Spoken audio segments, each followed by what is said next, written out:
Eh bien bonjour à tous et à toutes, c'est David de la chaîne officielle et aujourd'hui on se retrouve pour une vidéo setup. Ça faisait pas mal de temps que j'avais envie de faire des vidéos, disons plus high-tech ou plus informatique.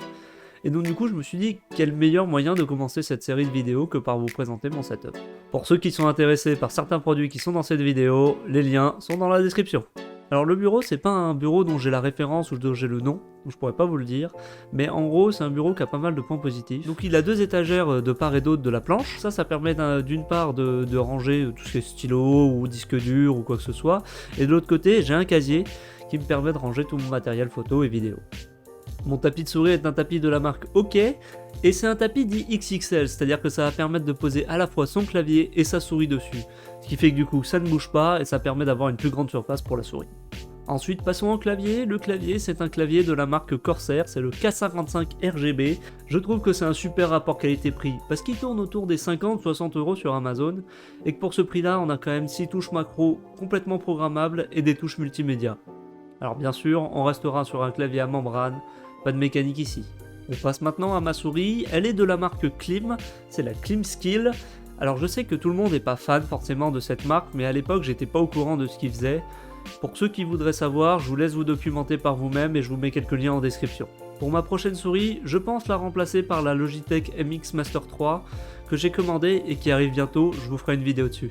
Passons maintenant aux choses sérieuses, avec mon PC portable, c'est lui qui alimente tout mon setup. C'est un PC portable de la marque MSI et pour ceux qui veulent la référence exacte, c'est le GL63-8RC24XFR. Ça va faire 3 ans que j'ai ce PC portable et il tient parfaitement la route, il me permet de faire tout ce qui est montage, retouche photo, retouche vidéo. À l'intérieur, on retrouve un Intel Core i5 cadencé à 2,3 GHz, une GTX 1050 de chez Nvidia et 24 Go de RAM. Comme j'ai dit, c'est un super PC qui pour l'instant me permet de faire tout ce que je veux, mais je pense que je vais me faire une configuration fixe à côté pour me permettre d'aller plus loin dans mon travail et comme ça, lui, je pourrais l'emmener en déplacement.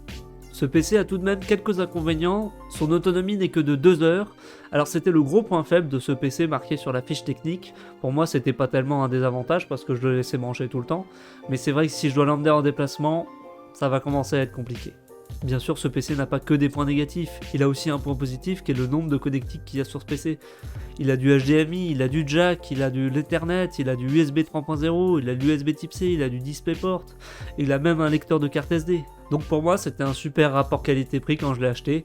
Je crois qu'il est plus en vente, mais en tout cas à l'époque il coûtait que 750€, donc je trouvais que pour un PC avec cette puissance là, c'était un super rapport qualité-prix.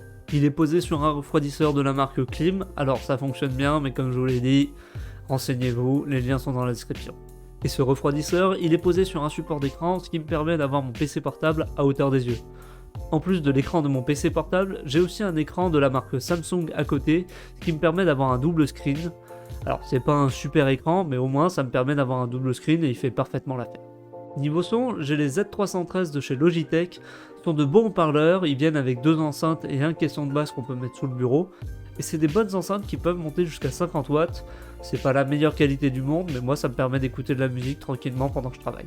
Et quand je veux écouter mes montages, j'utilise mon casque qui est le Cloud HyperX 2, qui me permet d'avoir un son très correct. Ce casque a aussi une réduction de bruit passive, puisque c'est un casque dit supraoral qui vient englober les oreilles, ce qui permet de réduire nettement les bruits ambiants. Il est posé sur un support de casque de la marque Satechi. C'est un support de casque que j'aime bien parce qu'il permet de faire à la fois support de casque et hub USB 3.0, ce qui est très pratique. De plus, à l'arrière, on aura une sorte de petite languette en plastique qui nous permettra de venir enrouler proprement le câble de notre casque autour de celui-ci pour un cable management propre.